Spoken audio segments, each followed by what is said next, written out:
Welcome back to Talking Shit, where we are talking all sorts of shit. Schitt's Creek, that is. Today, we are talking about the penultimate episode of the series, Season 6, Episode 13, Start Spreading the News. I am Jess Sterling, and of course, I'm not alone. As always, I am joined by my co-host, who is secretly a millionaire and is definitely going to hand me an envelope with a check, which I definitely am going to cash and not return, Stuart. Stuart, how are you? I fucking wish. That's all I'm gonna say. If I was sitting on $46 million and I could just casually hand out little envelopes to people I know and love, absolutely. But no, sadly not. Sorry, Jess, to bust that bubble. I am not a secret how much millionaire. do you think Twyla was trying to give? I thought you were about to say, how much do you earn? How much money is in your bank account right now? How much? I don't know how much she would have given, because it was like the dresses were like Alexis's old ones, so there must have been, I'm guessing, designer, must have been worth a fair bit anyway. Plus, it was more on top of that. So, I don't know, maybe 50,000? Is that that's way more than I thought. I was thinking 5 or 10. I mean, either way, both are substantial amounts of money. Yeah. I'm just thinking, what were the designerness of them all? Yeah. And I don't know what Canada is like, obviously, but I will say in the States, there's a certain number, is 15 grand, or there's some magic number where you can gift it to somebody without paying taxes on it. So a lot of times if someone is giving someone a substantial amount of money, you will give it in that quantity. I want to say it's 15 grand, but I don't know. I think we have similar rules. It's kind of I don't know when it drifts into inheritance or whatever like that. I know that there's this rule with inheritance-y stuff that you give that provided you don't die within the next 7 years, then it's tax-free or something. Because there's loads of people that are offloading wealth to their kids and then doing it early, and so I can see you enjoy it, kind of thing. Meanwhile, I'm looking at my parents and going, do you not want to do that? Do you want to just sell the place and give me loads of money? And Mum was like, no, I'm attached to the place I live. And I'm like, how dare you? How dare you sit on that generational wealth? The children. Exactly. Think about just funding my lifestyle. How dare you? Yeah, no. Yeah. Well, there's a lot going on this episode. It is. What did you think about it? I mean, I feel like it was going to be a tearjerker regardless, because we are getting so close to the end. But I do think there are a few moments that could get someone this episode. A few, this one, I think is. I watched it immediately after we recorded last week, and I sobbed. And then said to myself, okay, putting that away, and I'm not thinking about it for a whole week, because then I can process it. I can come back to it, rewatch it just before we record now, and I'll be fine. So I watched it about an hour ago. And I'm so thankful that I left a good half an hour break between finishing it and doing this, so that I wasn't an absolute puffy mess, because I sobbed all over again. This one got me so much. And it might be because I've got a similar thing at the moment with a friend moving away that I'm very sad about, that is hitting me. But the Dave and Stevie of it all, the Alexis and Twyla, I was just a wreck for it all, because I think, it's applicable to me, but it's also navigated so beautifully. Yeah. In such a nice way that doesn't, it's sad for what it is, but it's also really empowering for them. And I really like the way in which they've done that. Yeah. So I'm really high on this episode. I mean, it's a great one. It's obviously a great one, because they are setting things up for the finale, which is next week.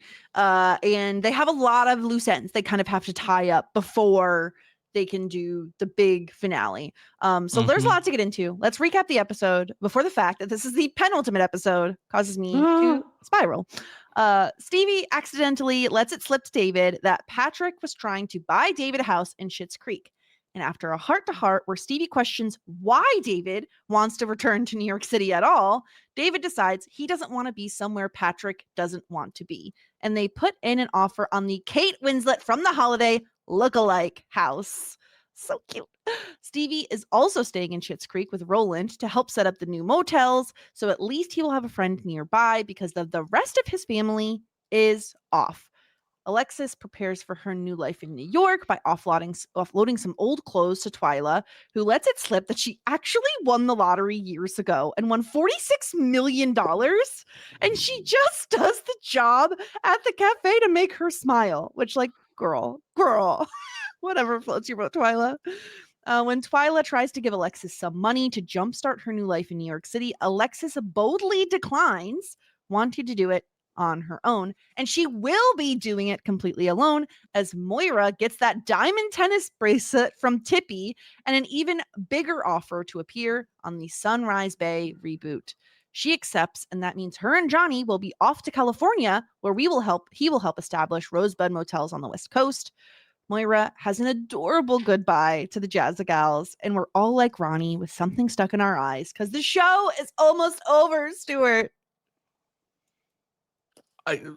Even Ronnie cried. Ronnie cried. This is ridiculous. Yeah. I What love is the Moira show going, doing? Veronica. It's like, Yeah, that was so sweet. yeah. Oh, Where do you let me want to start? There's so much to get through. Oh, where do we start? Because I feel like the David and Patrick, I mean, being the ending is what we should get on to towards the end. Maybe the whole just seeing the goodbyes of like Moira and everything. Maybe there. Yeah. Start there. Yeah. The Moira goodbye to the Jazzagals, right, where they're trying to be like, oh, screw Sunrise Bay, you don't need them, because Moira hears the rumor from Jocelyn about like, oh, they're moving forward with the reboot, and Moira is trying to put her best foot forward, put on a brave face, and pretend like it's not affecting her. But like, ultimately, she lands the gig, and it's incredible. Like the fact that she went so high on what her demands were, knowing they would reject her, then for them to be like, okay, you're worth it, let's do it, is like astonishing. And I love her goodbye to the Jazzagals. I love that they all have these like I love New York shirts on to like support her.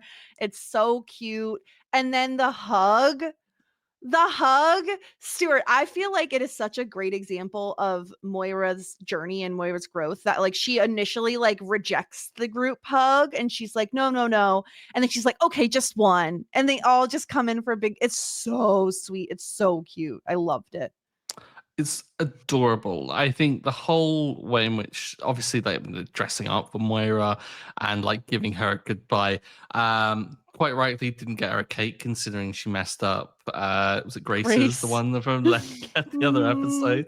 And yeah, I think that this was just supremely sweet. I think we've all had a moment where people have put their foot in it and had to take back what they've said when they badmouth something to support you, only to really like not really mean it and have to like take it back. The reboot thing was so funny. Just seeing like how Twyla just did a complete 180. And just, like, who does like a reboot anyway? It's rubbish. Yeah, it was adorable. All I am question though is, so Jocelyn kind of breaks the news to Moira about the reboot, but then Moira then gets the offer. So like Tippy was holding back and obviously from doing that, but are they like feeding out press releases beforehand? And if so, does that mean Jocelyn is really tapped into like, media press releases? Yeah, my assumption is that it's one of those things where there was like talks of the Sunrise Bay reboot and maybe nothing was actually confirmed yet, but Jocelyn feels like someone who's in like a bunch of mom groups and like just gets a little bit of hot goss from those, and so she just like assumes that means it's true. Or I mean, it could be that they were going to go along with the reboot no matter what, and that it was just a matter of, well, if we can't get Moira, we'll move forward with whatever the other guy's name is, who I'm forgetting right now. Oh yes, yeah. So maybe he had like a tentative offer, and they were just like, well, if Moira accepts, then he's getting ditched, kind of thing. Right. Well, no, it wasn't even that he was getting ditched; he was still being hired, but she had the ability to. Well, Like, no, he was going to get ditched. That was in her contract, was that she wanted him not there. And that was part of the episode where she says, like, Tippy said they want me more than they like, my name will bring more to it than his will. And I love the fact that that's the case, like, because the whole point of the Sunrise Bay reboot is that it hinges on the fact that Moira's had this like big uptick in terms of her presence when it comes to the media. What would the crows have eyes? Why am I not remembering? The crowing. 3. That was it. So like with that, if it wasn't for Moira, they wouldn't even be having this conversation. So she should be the linchpin of these negotiations when it comes to the network. So yeah, get your diamond tennis bracelet, girl. The way in which she tells the family though was hilarious, with Alexis like getting, and she goes, and the tennis bracelet, which you're giving me. It's like, no. Yeah. Oh no.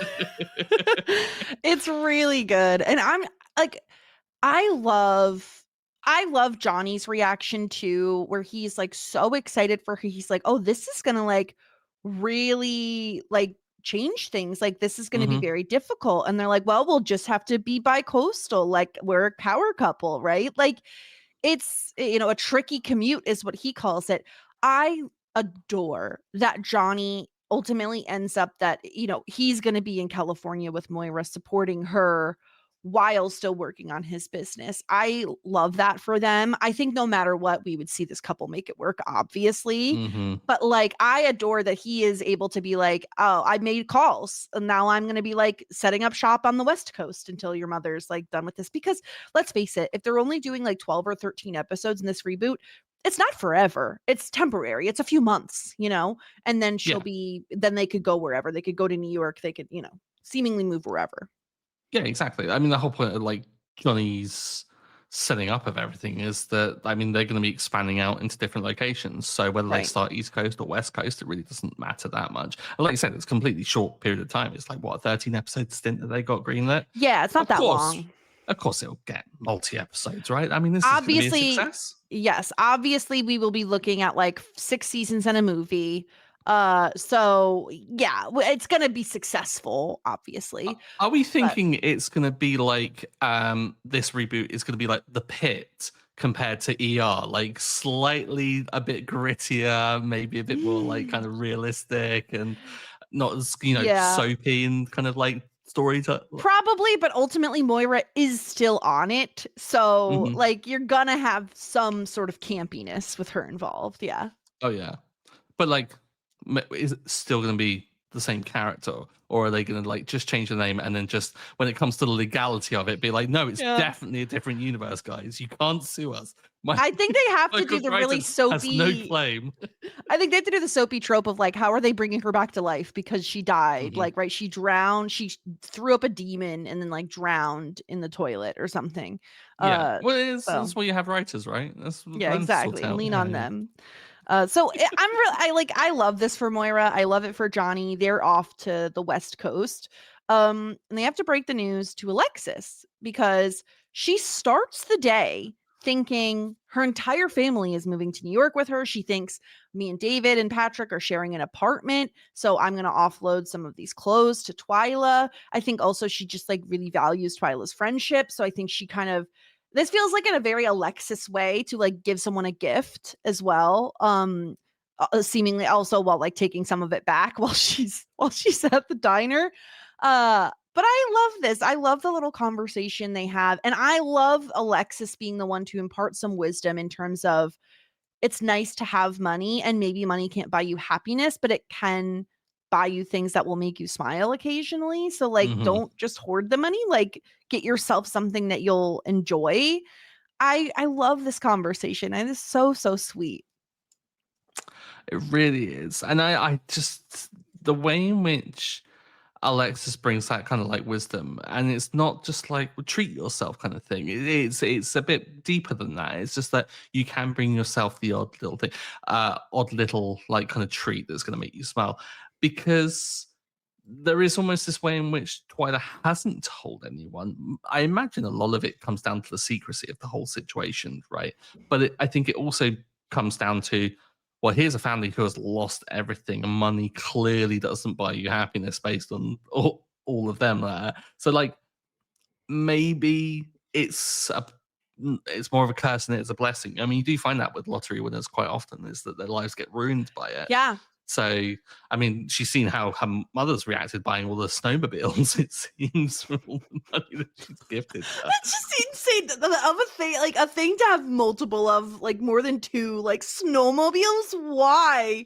Why do you need a ton of snowmobiles? What reason? I mean, at least they live in Canada. It'd be even more ridiculous if it was like, I live in Texas and I own 10 snowmobiles.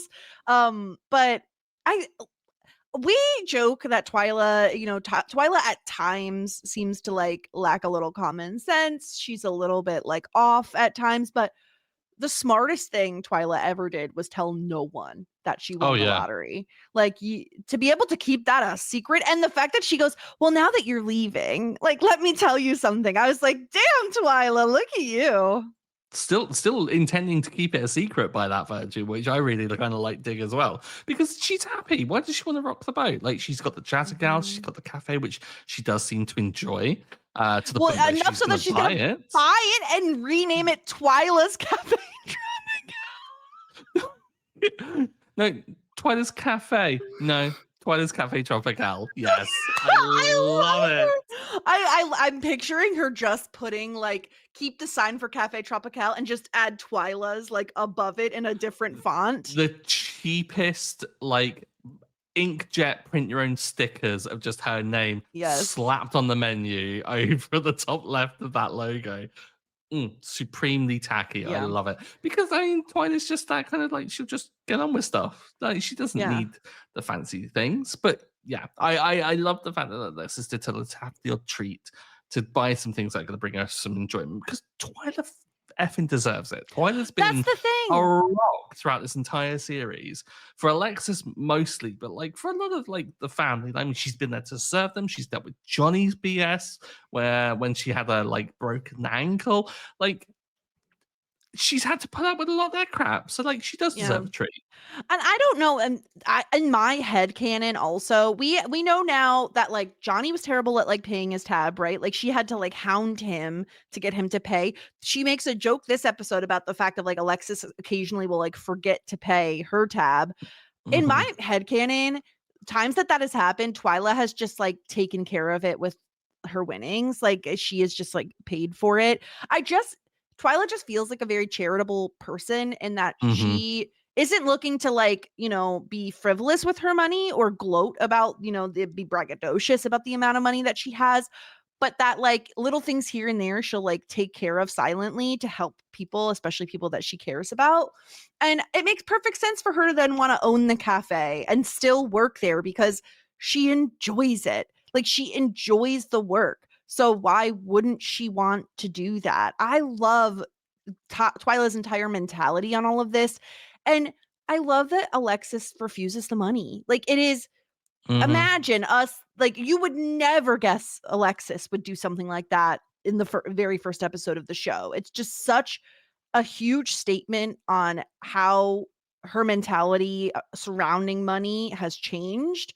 And she just wants to do this on her own. And I love that she says, but if you want to use it to like come visit me, like if you want to buy a plane ticket, that's so sweet. Like, the fact, I think Alexis is going to need someone like that, like someone to be a rock for her beyond her family, obviously. I think she needs someone that can ground her in moments, especially with her moving to New York City. Yeah. I feel like Twyla telling Alexis about the money was like a final test of just how much has Schitt's Creek changed Alexis? How much has she learned from it all? And I think the test was, okay, I'm going to tell you about this. How is she going to react? Is she going to be angry? Because really, like, a solution to all their problems was here the whole time. Like, Twyla could have like given them a loan and they could have like made the money back because of all their connections and all the ways in which they could have like gotten out of it. So like there's that thing. Does Alexis ask for money? Like, is another thing that like that would have been horrible if that had happened, but it's a possibility. And she doesn't do either of those things. She reacts so positively and encourages her to spend her money on herself. Like, I feel like that was just like passing the test with flying colors. And then to get extra credit, she then turns the money down at the end. Like, it was so perfect and it's such a fantastic way to show how much growth Alexis has gone through. And this isn't just in the sense of like rejecting the money because of like learning that money isn't everything. It's the growth. It's almost like seeing Alexis's confidence of just like, no, like I'll make this work on my own merit. Like she wants to feel like she's earned it, just like she did with her education, just like she's done with her little business that she started up. Like she's doing everything off of her own back. So just because there's an easy option now doesn't mean she's always going to take that easy option, which I think is just, oh, it's so remarkable. And I do like the fact that it's still approached with humor and like just acknowledging that she will regret it immediately, but still choosing the bad thing and then just holding on to the envelope. That's like, and the pair of them joking about it, like it was just so good.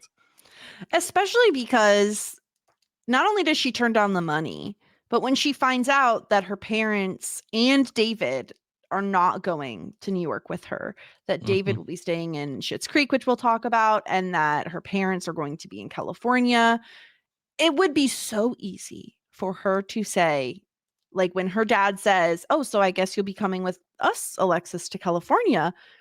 It would be so easy for her to say, yeah, of course. And also, like, again, pointing out that it's not like her parents are moving to like Minnesota, like or somewhere, like, you know, like they're moving to presumably Los Angeles, which is another massive city. She could easily get that sort of work in that city. Like New York and LA in terms of job opportunity for the field that Alexis is in, very similar, but you know, she can do the same Epicenter thing. for like PR and like marketing for, or at least like public relations for an actress that she's been doing for her mother. Like it transfers so well to that place, and right? she also has the safety net of Moira being there too, so she could theoretically, you know, have connections there, networking, whatever.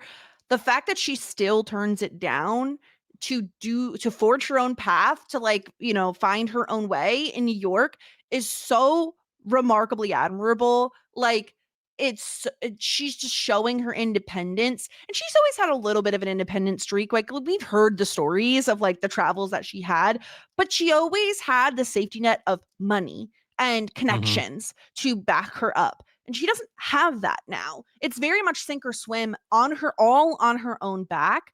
And the fact that she is still, you know, wanting to go to New York alone is so it's so admirable. Like she really is like, you know, she'll have it all. And Moira congratulating her, like Moira is the person who didn't have Alexis's cell phone number, okay? Like the fact that she's just like, you take that ember of independence and you keep it burning because you, my darling, are destined to be on fire. Like, come on, you know, it's so perfect. It's so good. Moira had some really kind of great lines in this episode. Like I felt like she was really kind of like underlining some really poignant moments with great poetry almost. Like what's it she says to the Jazzy Girls? You've helped me find the beauty in the bucolic, which is just like, I did have to look up bucolic, not gonna lie. Of course you did. But because I wanted to know whether it was actually a backhanded compliment kind of thing. But no, bucolic is just like country life. And it was so true because she has found the beauty in the bucolic. Yeah, it did take her to get to the point where they have to leave for her to, you know, smell the lavender and the but it's true. And the way in which she kind of like underpins that with Alexis's thing and like kind of really kind of marking it and like saying that she's going to be on fire, it's absolutely true. I think they have the utmost faith in Alexis in doing this all on her own, and I I love the fact that she's chosen to do it in such an independent way. However, I will just say I have a slight headcanon. I think there's also an aspect of because we've established like Schitt's Creek is Eastern Canada, right? Right. Local. It's local to like for Twyla to visit, local for her to go back and see David and Patrick, Stevie, and Yeah, everyone. I think there is a slight aspect of that. And I feel that's like true. she's It like is a a good. very, yeah, like a shorter plane ride to Mhm. like Toronto or wherever it's close to. Yeah. Yeah, Yeah, yeah. that's true. So Yeah. yeah, not entirely going independent, but I kind of like that because it's like independent enough, but still, I think there's still those like strong roots to Mhm. people that she loves, which she's still going to maintain. I Yeah. don't feel that this is going to be like we never see or hear from Alexis ever again. Right. She's not going to be going to New York with David because he is staying in Schitt's Creek. And I love how he comes to this decision where he has a conversation with Stevie. She tells him right out the gate, like, I'm not moving to New York. Like, what are you talking about? Like, I'm staying here with Roland. Like, we're setting up the branches here. And she lets it slip. The Patrick in the house situation. I also have a feeling, Stuart, that this was a very intentional slip because when David and Patrick talk later in the episode, and Patrick says he was going to keep it from David until after the wedding because David gets overwhelmed. I feel like Stevie would have known that. And I think this is Stevie just not, I don't want to say a manipulation, but more so like giving David some information that may sway him in a different direction. I And can I see that think as well. Yeah. like especially when they do have the conversation sitting in front of this adorable cottage, like I think to see a house that could be yours, that could be real and yours and you could live here, and to know that the person that you care most about went out of their way to try to get you this house, I think like makes it's that much harder to turn it down. Um, Especially because I love Stevie being like, "Why do you wanna go back there? Like, what is in New York, that you so badly wanna return to? Because the friends that you invited from there, they're not coming. They're not coming to your wedding. Does that not prove to you that they are not actually your friends?" I love this. I love that it is Stevie and David having this conversation that is kind of what gets David to turn his mind around, because I think we could have seen it be Patrick and David where Patrick says, I don't want to go. Please don't make me move there. Hmm. But I like that it doesn't happen that way because Patrick is willing to go there. He doesn't want to, but he would for David. And I like that Yeah. that's not the reason that David kind of ultimately decides not to go. Yeah, because I feel like Stevie is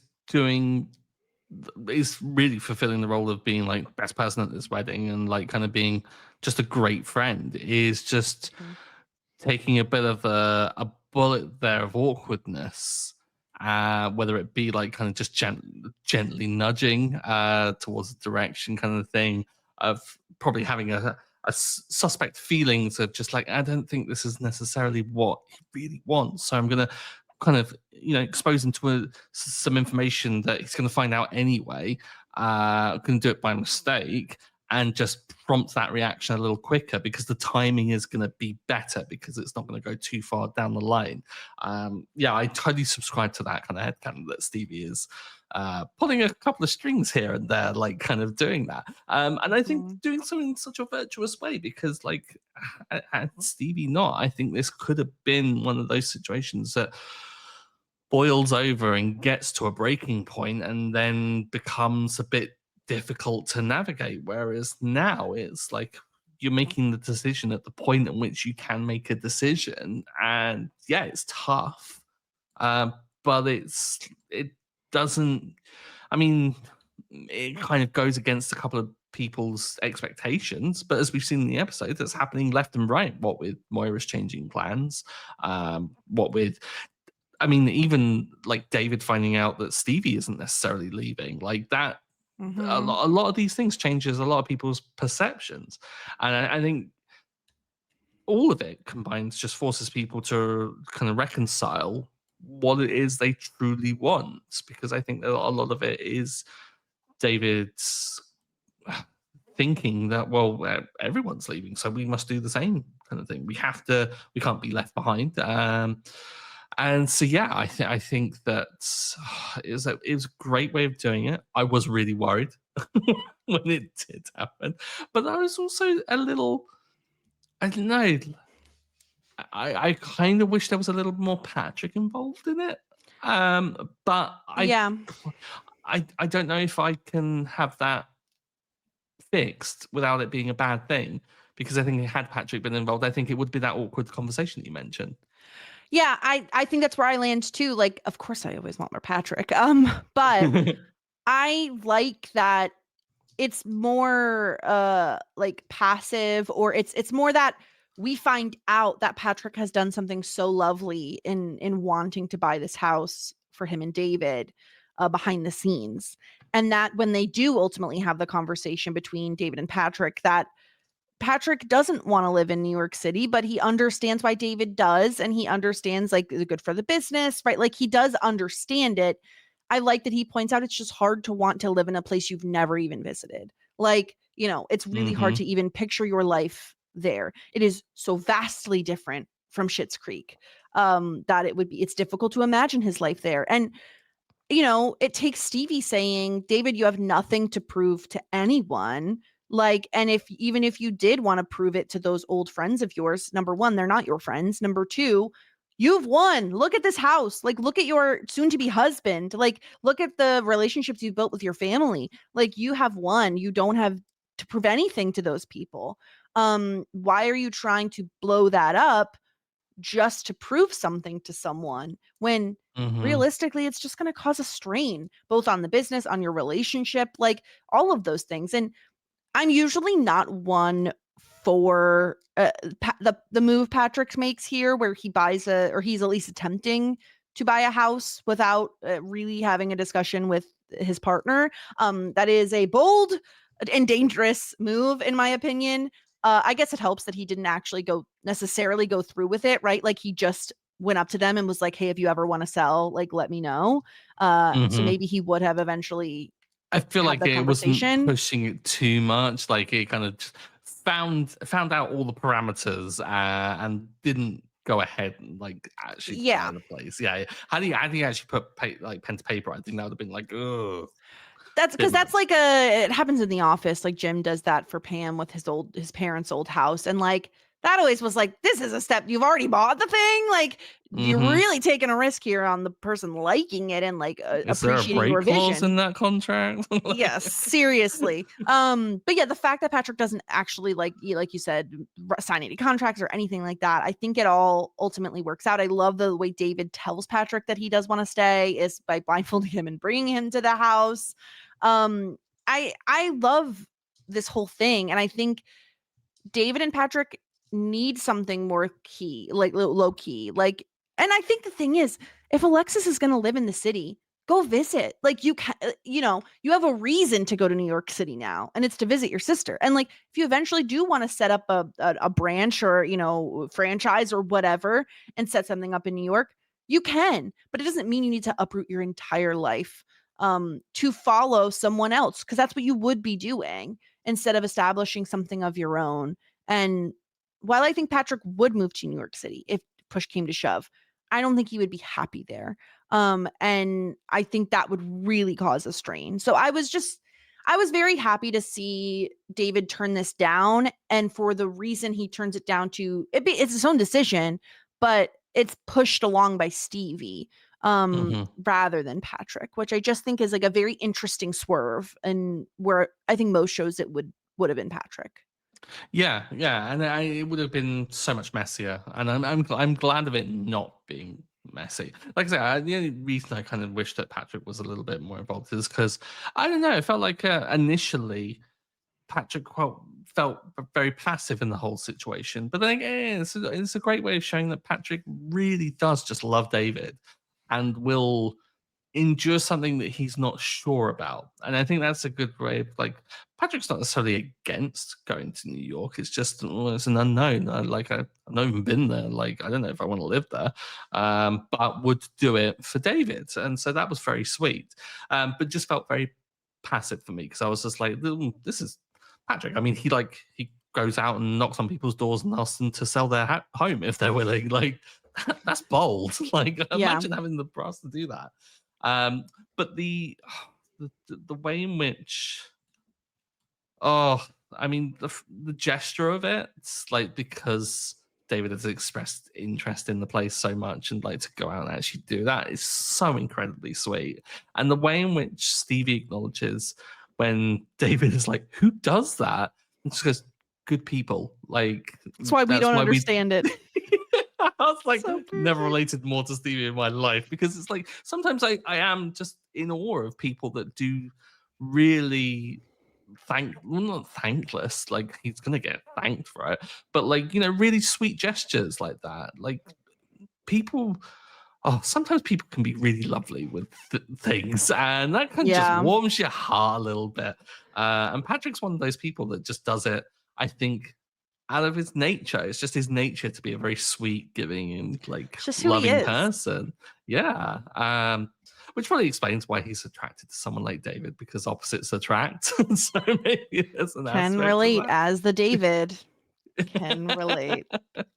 Yeah.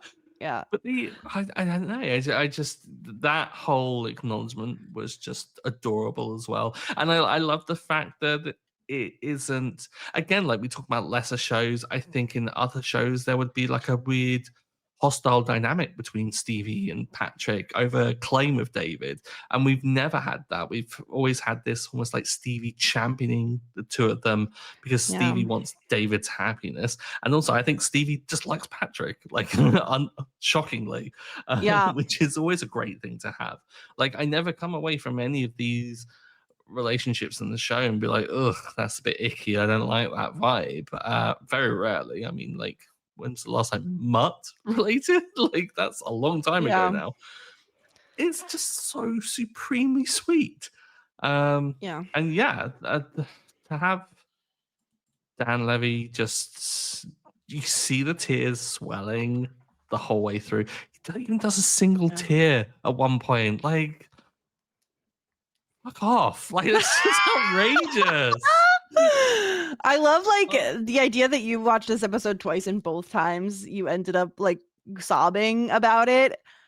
The finale is gonna hurt your feelings. The finale is gonna wreck you.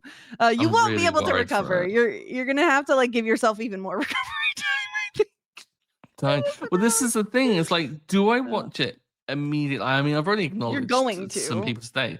Like, well, that's the thing, is we record this. It's like, I can watch it. Do I do the crazy thing and watch it just immediately before we record the next episode and just turn up to it and go, I don't think you should. No, I don't think I should. It would be funny. You'd be unwell. This is like, what was I watching? I can't even remember what I watched. And I was like, I am unwell. I think I was messaging you. Was it Schitt's Creek? Oh no, I was thinking a particular episode of Succession, maybe, when you were like almost live recapping that, maybe. Would that be I mean, that episode did wreck me, but I think it was something more recent. But anyway. Right. Yeah. I think you got to watch this one immediately after. But anyway, that's for next week's discussions. I think, are you ready to get into some feedback for this week's episode? Certainly can do, yeah. Okay, so we got an email from Kim. I'm so glad we made it to this episode. These last two are top favorites of mine for the entire series. I love that they have David find out about the house from Stevie, because it shows how Patrick was just going to let it go and move to New York to make David happy. And I like that after realizing he doesn't want to leave Stevie and he has nothing to prove to his New York friends, David is the one to put the offer down and surprise Patrick. Alexis shows major character growth by turning down Twyla's money. Huge step for her. And Sunrise Bay is happening for Moira. I love the moment she has with the Jazzagals where she lets them know how much the group has meant to her. This episode has so much goodness, and I'll bet you will struggle finding a disgruntled pelican on this one. I can't wait for Stuart to see how the series wraps up. So much more goodness coming, Kim. Yeah, I am. Oh gosh, so dreading this next episode because of that. I do want to say like the pointing out of like the New York friends as well. Like, that bit where they really acknowledge it, and you see how raw that trauma of just vapid friends who aren't friends, they're like just horrible people, and just seeing that still affect David. And to come out of it with that conversation with Stevie, and then to still be a shitbag to Stevie and ask about the deodorant. The deodorant. Well. Oh my god. He's like, maybe it's the farm. And she's like, how dare you? Yeah. So good. But yeah, it's a great episode. The whole disgruntled pelican though, yeah. I haven't considered that until now. And I'm worried. I mean, the other one is how are we giving out a Simply the Best also? Both of them are going to be difficult because Simply the Best, there's too many options. And Disgruntled Pelican, it's like, who really sucks? Is there someone who sucks? We'll talk about it. I don't know. Okay, let's talk about our email from Olivia. Hi, my name's Olivia, and I've been binging your podcast for the past few months. Even though I'm binging, I'm only halfway through your season 5 commentaries, but I noticed that your podcast is sadly about to come to an end, so I had to send in an email. Oh my gosh, Olivia, we hope you're listening to this in the future. First of all, I've absolutely loved listening to you talk about one of my favorite shows of all time. It's been a treat to hear people have similar or different opinions from mine regarding the show and to hear different viewpoints. I've watched this show upwards of 10 times consecutively, and it does not get, that's a lot. I mean, I wonder if it's a bedtime show, because I feel like I call things a bedtime show. Like when you're going to bed and you want to put on something that, isn't going to give you nightmares, is going to like lull you into sleep that you kind of already know by heart. So it's like, it's just on the background.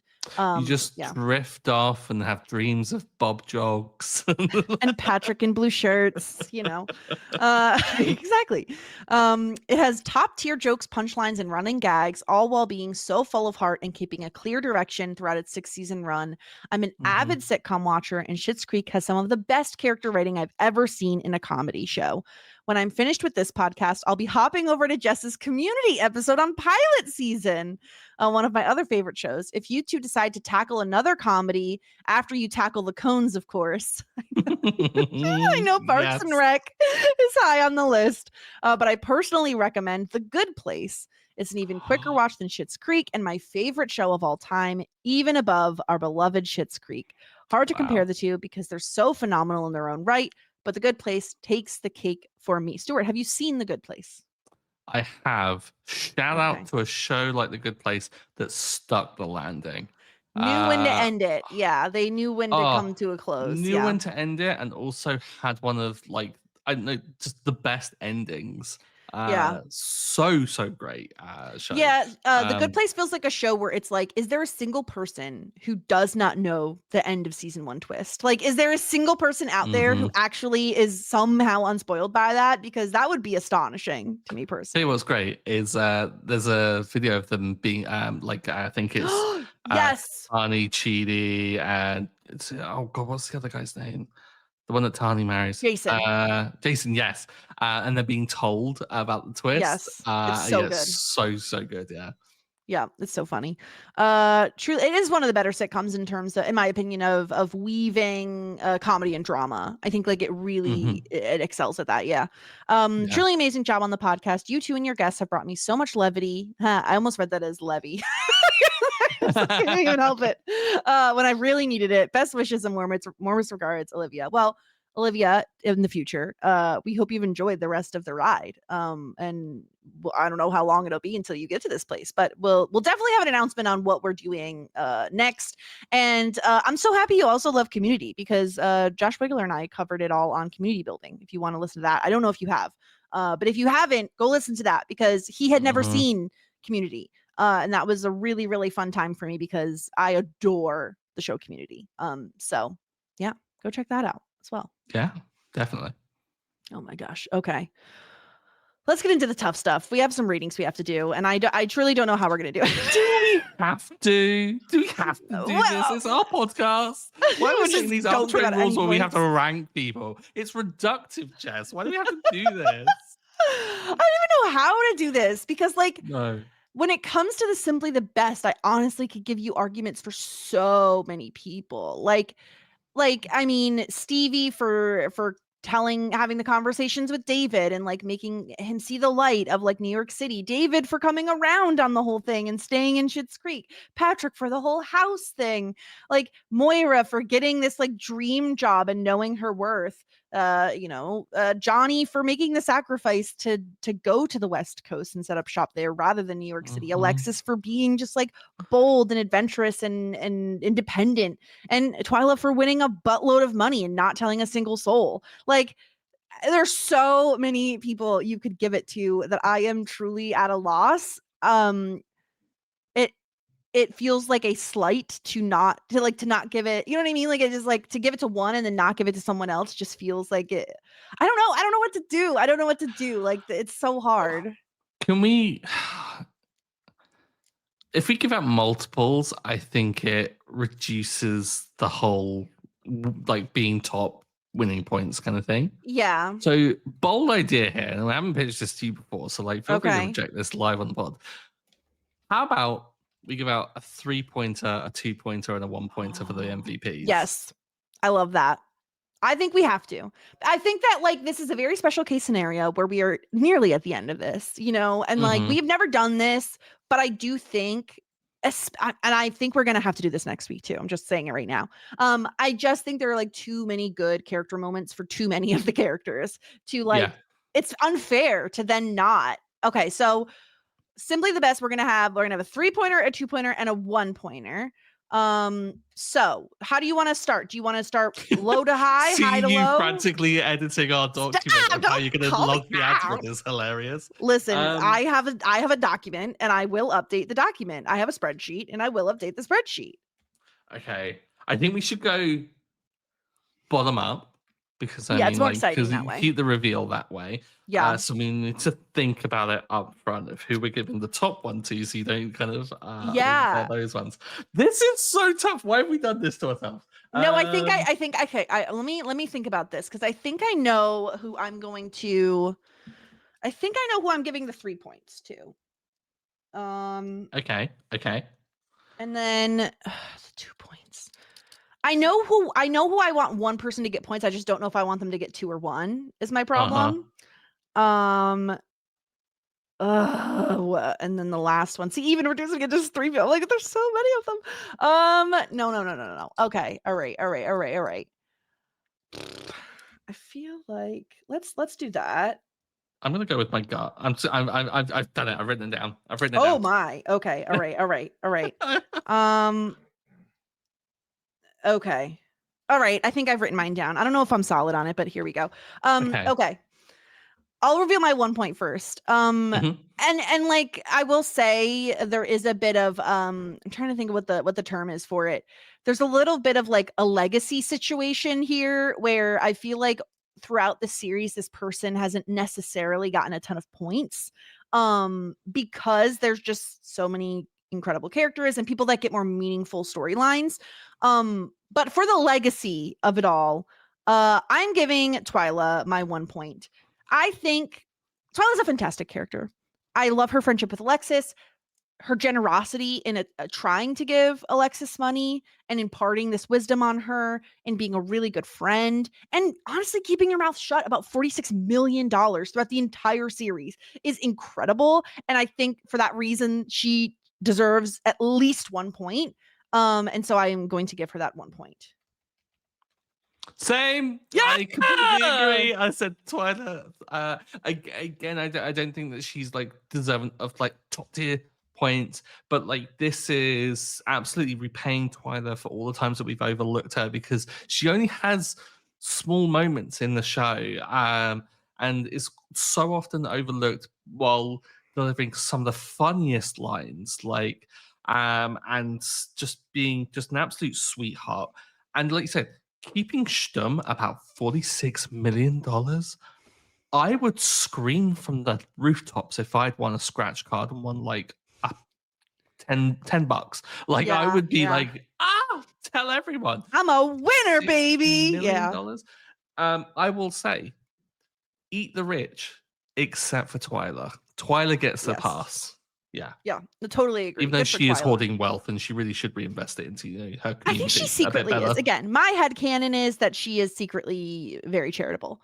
Oh yeah, she's picking up the town council deficit. Like she's putting in disabled ramps and doing the child pickup stuff. She's solely responsible for keeping the economy of Schitt's Creek going. She's the reason why they can have both Bob, Roland, Ronnie, and Moira employed for a town councilship for what seems to be 20 people in this little town. Yes, exactly. Okay, do you want to make your reveal for your 2-pointer? Yeah.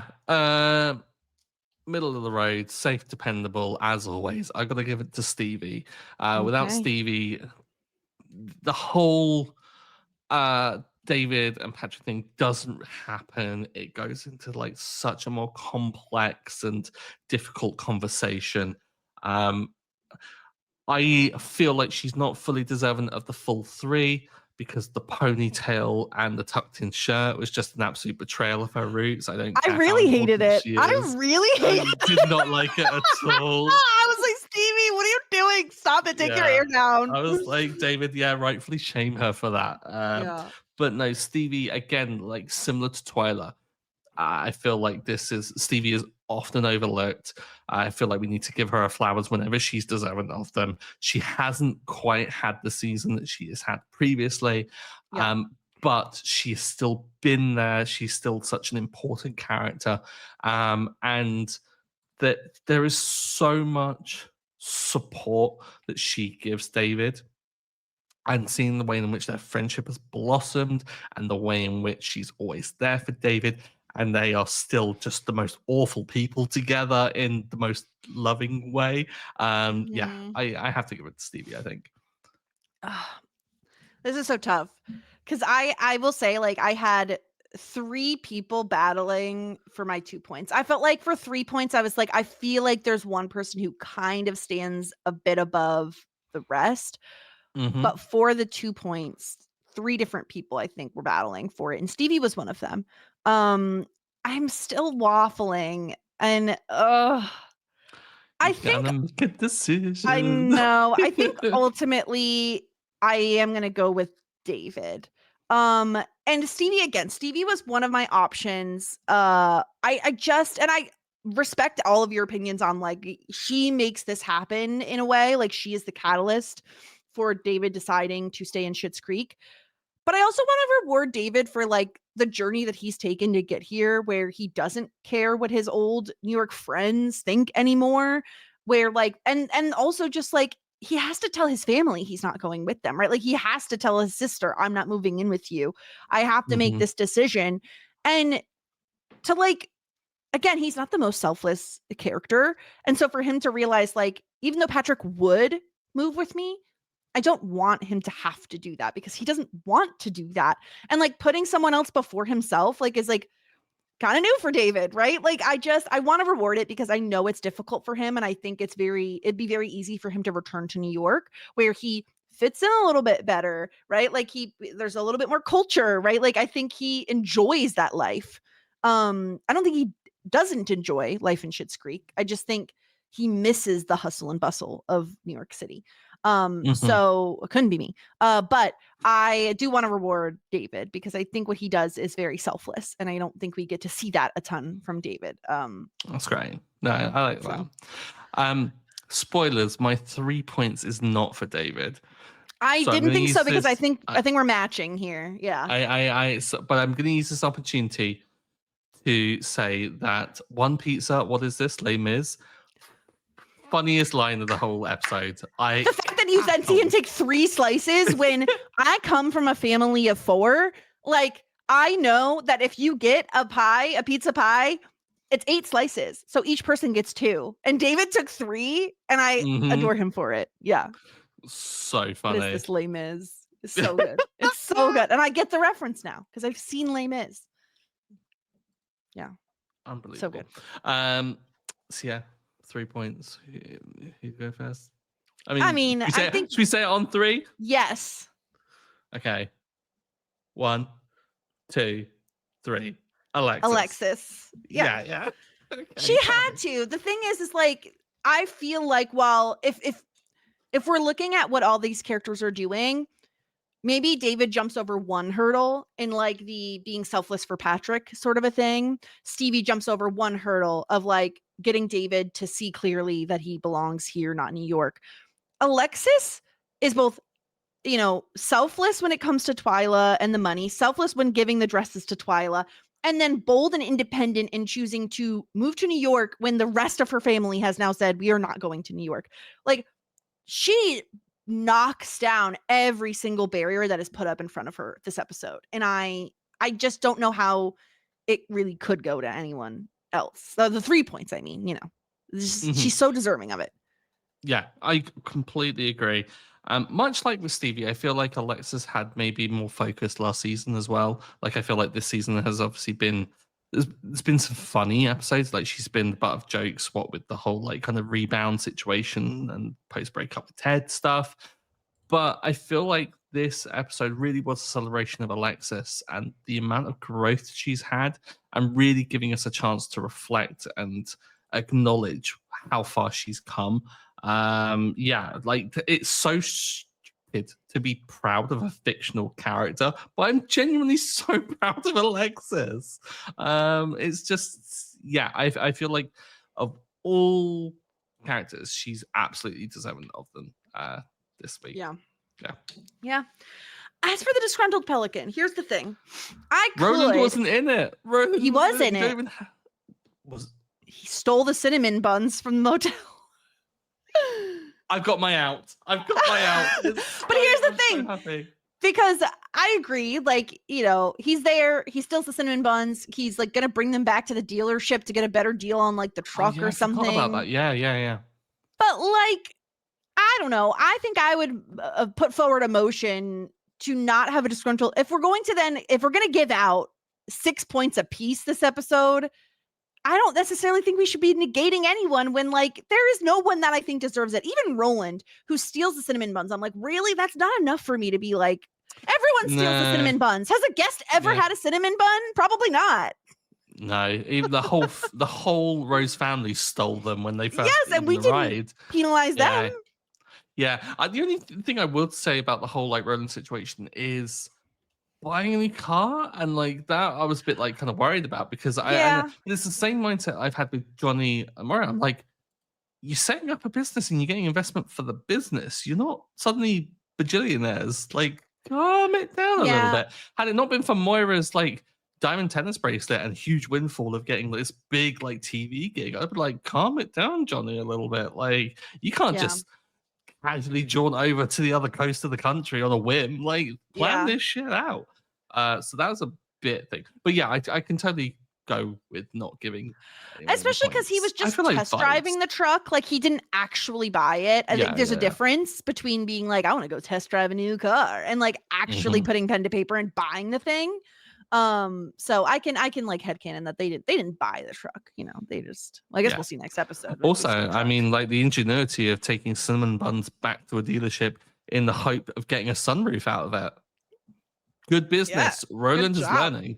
Yeah, exactly. Yeah. So I don't think we need to. We're being super kind this episode. We'll just take a page out of all the Rose's books and be if kind. anyone is listening and is angry that we're not handing out LVP points, let me remind you, it's our podcast, and we'll do what we like. You'll get the LVP. You'll get the disgruntled pelican if you shit on it. That's what happens. But please leave a 5-star review.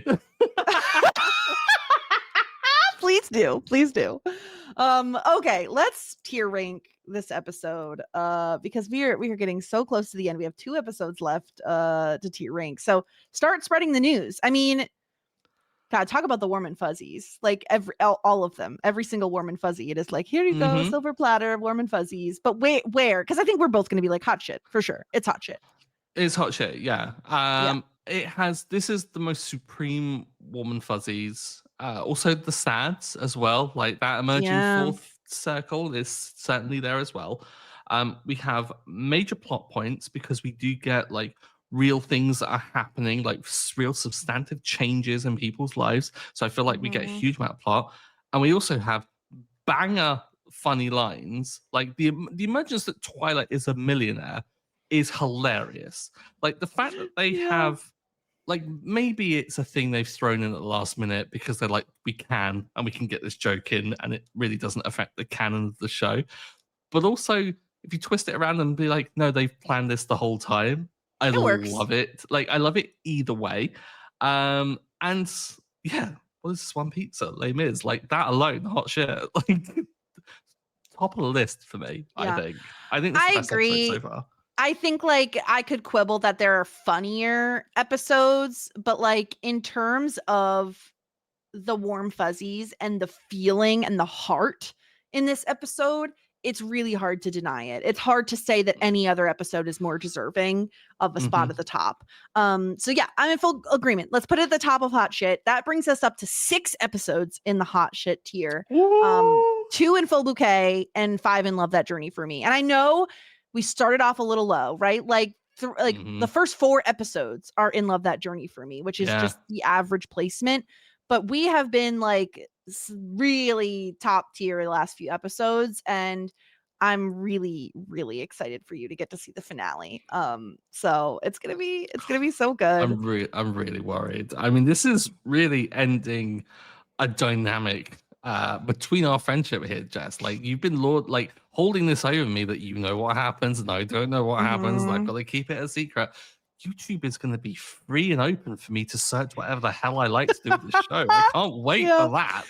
Yeah, just to tease a little bit for the next episode. So happy ending. That's the name of the episode. I'm just seeing. I want to see, when did it air? April 7th. Yeah, okay, that's what I thought. This episode of television aired April 7th, 2020. For those that live under a rock and don't remember, that is less than a month after the world went into lockdown. So that is when this episode came out. This episode destroyed me. I was unwell.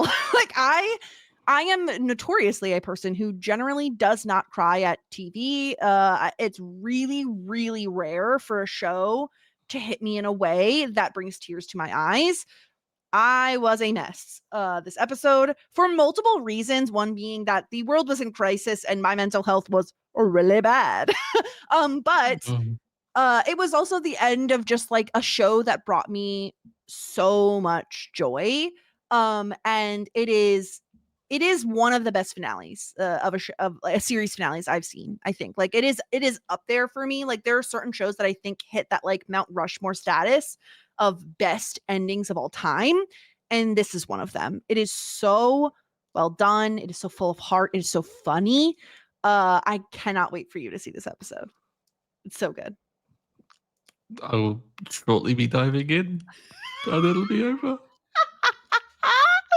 I also think you're going to be pleased with the one final Moira look. I think you're gonna die. Yeah. I'm hoping you didn't get spoiled on it at some point.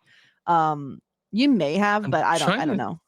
I'm trying to think like if there's anything iconic that we finally got the Alexis gif. I just realized as well the whole like that one, like finally got that. Last episode we got the flip the hair one. I feel like all these like iconic gifs and like memes and images and things, I'm slowly ticking them off. I'm trying to think if there's anything else I don't know. I think I've been spoiled on David's outfit for the wedding. Okay. I think that's what I have been spoiled on. I don't think that's a big deal. By the way, I'm going to say this at the end of the podcast because like maybe people will stop listening at this point anyway. I was not into David's shirt this episode. The sweater with the hand. It like weirded me out. Like something about that hand is like so creepy to me. Of all shirts you question, you finally picked this one. What? Why? It wasn't that weird, was it? It was really weird. It was not just because it was a hand, but like it was like something about the way the hand was like filled in with like a murky kind of a vibe. It gave horror wispy, movie, wasn't it? Yeah. I don't know. I didn't like Were you it. not more freaked out by the shape of Moira's sparkly hat? And I liked 'cause it. it made her look like an egg. I liked it. I like eggs. No problem with eggs. I like eggs. I do. I had eggs Benedict the other day, and there's nothing wrong with eggs Love Benny. eggs Ben. Oh Like yeah, you can't. It's one of my favorite things, and I decided I will learn how to make poached eggs in the next year because I need to. Why are you making that? You just make poached eggs on the regular? pretty regularly. It just seems so hard to do, though. Because isn't there Boil you have water, to, like, boil the swirl water, it, you have to crack spin it, it around, that's it. you have to crack the egg in it, and then you have to like make the hollandaise sauce. It's like a thing. Oh, you're making hollandaise sauce. Yeah, that's a pain in the ass. That's not a regular Can you thing. buy hollandaise sauce? I guess you can. You can, but that's a bit wrong. That's just like heating Well, up. like, what are you? If you want eggs Benny, like, then you need hollandaise. I'm saying I know you poached eggs on the reg, not eggs Benny on the reg. Like, yeah, the most I've done is like I'm a sunny side up girly. You know, I love to poke a yolk. Give me that drippy yolk all day. Yeah.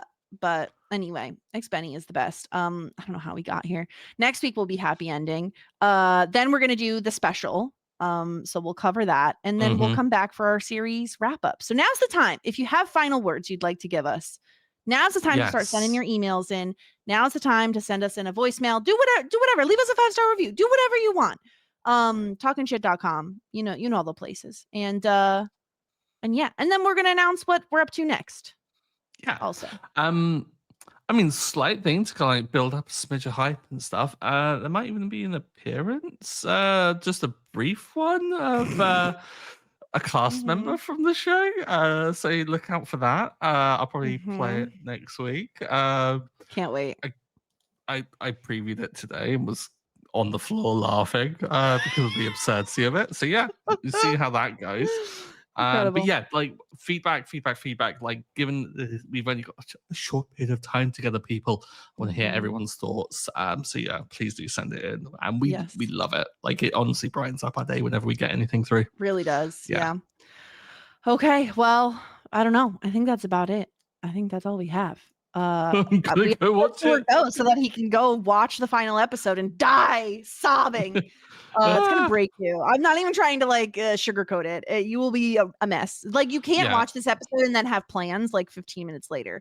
Because you will simply have to like cocoon and hibernate and eat your weight's worth of like ice cream to feel better. After I do have some Ben and Jerry's, so that can be done. Yeah, I mean, like, just the fact that you don't cry at things and I seek out things to make me cry to watch, this does not bode well. I think I can count on one hand the number of like television shows / movies that have made me cry. So it's a top tier. It's top tier. Hey, I can do that for this week. I cry. I just cry at other things. Existential dread, less so television and movies. But yeah, I look forward to hearing all of your thoughts and everyone else's thoughts if they want to send them in. But until next time, everyone, warmest regards and best wishes.